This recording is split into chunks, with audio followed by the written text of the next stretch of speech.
Moving on, I'm going to change this background, the thing we're cloning, to be a square.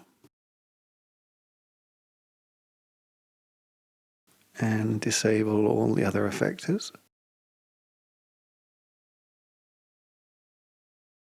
And I'm just going to reduce the number in the Y to 4. Okay. Now, as I said, cloner clones anything, so I want to create an animation.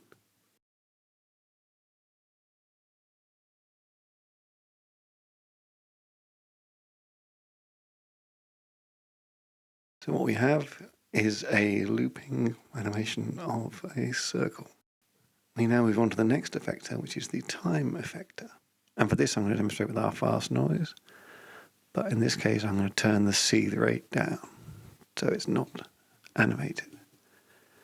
And then right-click, time effector, go to the effector settings, and as before, we've got an offset.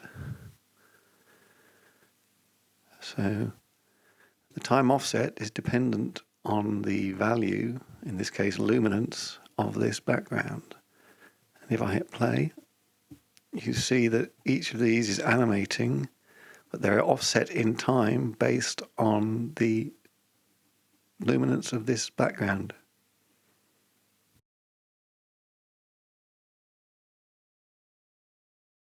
So that's the time effector. I'm going to disable that for the moment. I'll move on to the final effector, which is the color effector. This is a way of coloring whatever it is you're cloning. I'll grab a plasma, which looks like that.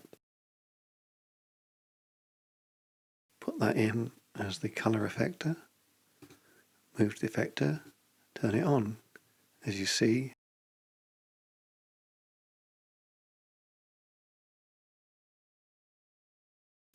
each clone has taken on the color beneath it. If I just merge this on top of the plasma,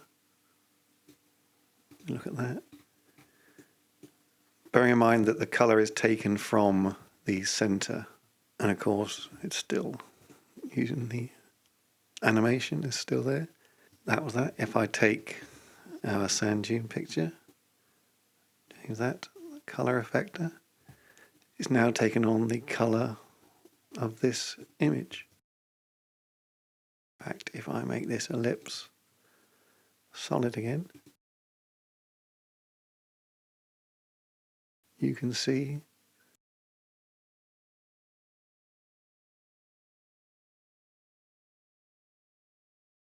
if I go to the cloner and increase the number of grid points, you can get more of a picture of how it's looking.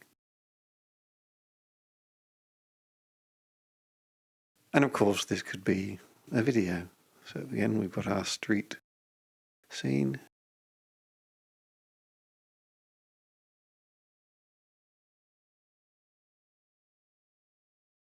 You can see the red trousers as the person walks across.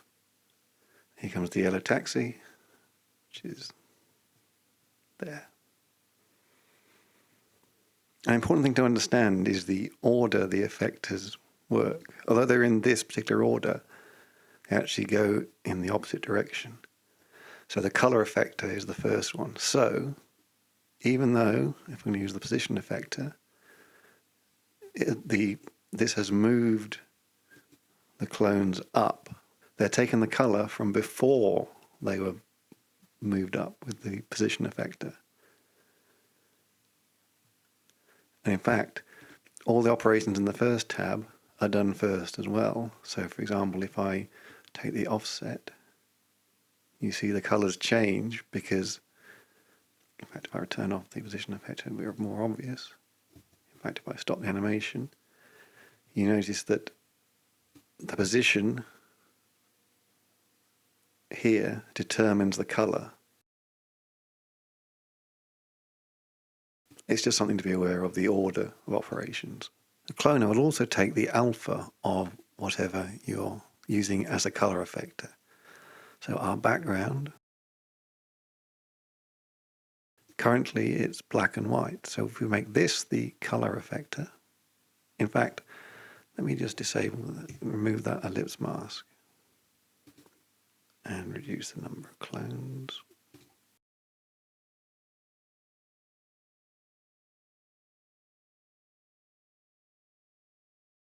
And make this background the color effector.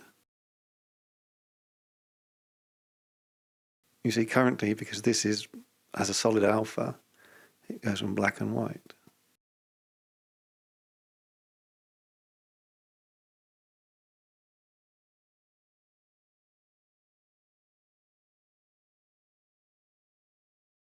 But on this background, this gradient, if I choose the black and then make the alpha,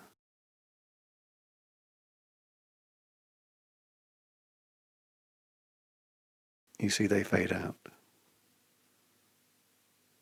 So you can control the visibility of clones using the alpha channel of a color effector.